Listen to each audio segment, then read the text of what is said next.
Welcome back into the Shot Show. I'm your host, White Shot, and today we're traveling to the Big 12, and we're going to be breaking down Texas Tech. Okay, talk about an interesting team. I mean, seriously, this is the 2023 Colorado of 2025, and I think that this is even on a larger scale because of the NIL investment and like the fiscal investment, not even to just the roster, but into the program itself. This is one of the most interesting teams that I've ever come across, and I'm super excited to break them down. So last year they went 8-5, and they lost to Arkansas in the Liberty Bowl. And honestly, it was seen kind of as a disappointing season, but as soon as the season ended, all of that went away because of one man, and it's not a player, it's not a coach, it is Cody Campbell, okay? If you don't know who Cody Campbell is, he's a former Texas Tech offensive lineman. He played under Mike Leach in some of the more successful years of the Tech football program. And he was a real estate agent, and then the 2008 housing market crash happened, and he was looking for another industry to get into, and he goes into the oil business. He's a small independent, and he builds himself up into a $1 billion company. He just sold for $4 billion, and he still has hundreds and hundreds of $1 million invested into other ventures. But he saw an opportunity with not only Texas Tech, but with college football, and the way that spending was kind of unkept and uncapped.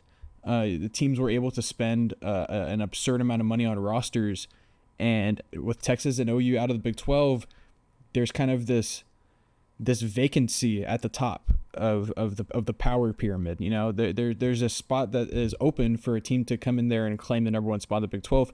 Utah was seen to be kind of like the best program, but Texas Tech can outspend Utah any day of the week. And here's a quote from Cody Campbell just to kind of summarize his philosophy. And here it is, quote, "Paying players is legal and there's no cap. After the season, de facto free agency will open. There is no guarantee this world will last forever. When players enter the transfer portal, we should be ready to pounce," end quote. Following this quote, they went out and signed 21 transfers going into the 2025 season, with 13 of them being blue chips. And he also forked over the money to return Bren Morton and Jacob Rodriguez, the two best players returning from the 2024 squad. So Texas Tech and Cody Campbell are all in. Joe McGuire, the head coach of Tech, has completely bought into what they're doing in terms of talent acquisition. And so this is they got to strike while the iron's hot, and that's exactly what they're looking to do.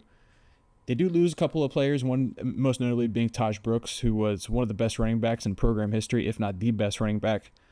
He was an absolute stud, led them in rushing yards last season and the season before. Had over 100 yards in almost every single game, I think, except for one, and it was a game in which they blew out an FCS school. And so the replacing Taj Brooks is no short task, but the offensive philosophy is pass, and so losing the power run game does sting a little bit, but I think Texas Tech will be just fine. They also lose Josh Kelly, the wide receiver, and then a couple of other players in Caleb Rogers and Jalen Conyers. Now, they added a lot.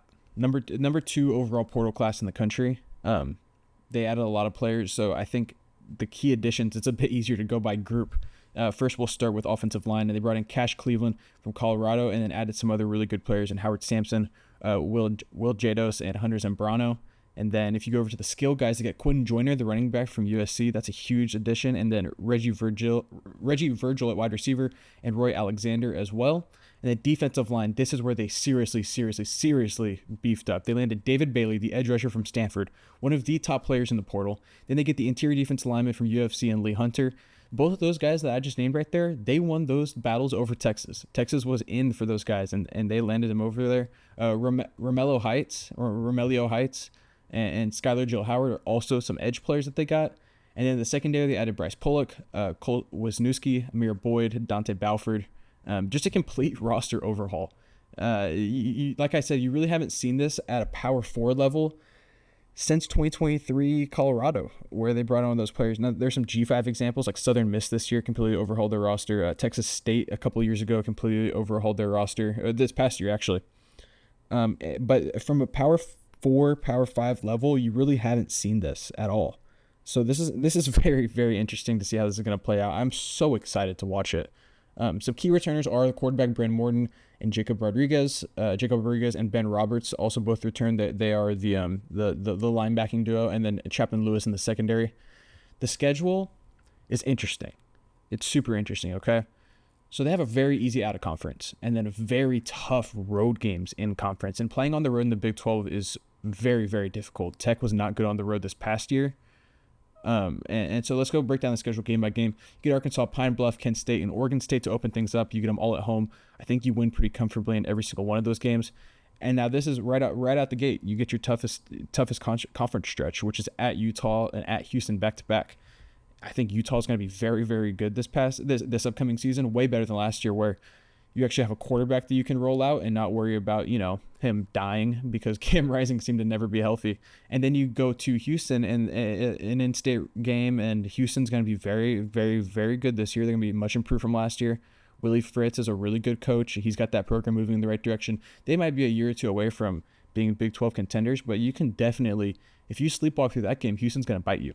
And then you get Kansas at home. Kansas should be even better. You still have Jalen Daniels there. Hopefully he can stay healthy. The roster is probably better this year for Kansas, even though their record might be worse because of the difficult schedule. So watch out for Kansas. And then right after that, you go at Arizona State. So that's those 3 out of 4 games are all on the road, and they're all against Big 12 contenders. Arizona State will probably be the toughest team you play all year. Then you get Oklahoma State at home. They shouldn't be very good again this year. Then you go at Kansas State. At Kansas State should be improved from last year. Avery Johnson's starting for another season. He should be improved. Kansas State's well coached. They're always talented. And then you go BYU at home, UCF at home, and at West Virginia. Probably your 3 easiest conference games are there at the end. Your 4 of your last 5 are against some pretty manageable teams. And so, look, if this roster was more predictable, I could easily predict 10 wins, But I have no idea how these transfers are going to gel together. And so I'm going to go 9-3 on my prediction officially. However, I think the ceiling of this team's 11-1. But on the flip side, I think the floor is 7-5. I think that this is one of the more high variance teams you'll see in college football this season. And there's just a lot of questions, but they have the potential to answer all of these questions. And so some of my overall thoughts are, will the defensive portal talent hit? And if it does, it will drastically change the ceiling of this team. However, now this is important, elite talent does not automatically mean you win the Big 12. Look at Texas from all of their time in the 2010s in the Big 12. They out-talented everyone, and they had multiple seasons where they were under 500 or at 500. And so this staff has to be ready to play with the Big 12 dogs and beat teams that they should. Joey McGuire is a Texas high school football legend, but he needs to prove that he can win the Big 12 with this roster. I think this Tech team has all the pieces to win the Big 12, but learning to win in college football is real. And the Big 12 is a hard place to run the table in. You know what I'm saying? Like, you don't just walk into the Big 12. I know the narrative is that, well, they're not the SEC, they're not the Big 10. Heck, they might not even be the ACC at the top. It doesn't matter, man. There's some really, really good players, some really, really good coaches, and some really consistent programs in the Big 12. That's why it's one of the most fun conferences to watch. And so if you think you're just going to walk in there because you hit some really good transfer portal kids and just win the conference, you're going to be sorely, sorely mistaken. But on the other hand, if you figure things out, if things work out well, and Tech is sitting at 11-1 by year's end and they're in the college football playoff, I wouldn't be too surprised. Man, what a fun team. And also, isn't it just cool that Mike Leach's former team, the Red Raiders, out in the desert, oil tycoon comes over there and props this team up. I mean, that's what college football is all about. And it maybe for the traditionalists out there, the paying the players and stuff like that isn't what it's all about. But I mean, this is just a story that you wouldn't get something like this in any other football league, and that's why college football is the best. Thank you so much for watching. What do y'all think Texas Tech is going to do? Let me know in the comments down below. We're going to come at you with we're probably going to go ACC because we haven't touched on ACC yet. Maybe 1 or 2 teams in the ACC. And then I want to look at some big picture, conference predictions, like see how the Big Ten's going to shake out, what I think about some of the sleepers, some dark horses, and then what's the opposite of a dark horse? I got this from the Cover 3 podcast, chalk donkeys. And so we're going to find out like who the contenders in each conferences are. Let me know down below what you want to see. Until next time, I am Wyatt Schott. This is The Schott Show, and thank you for watching.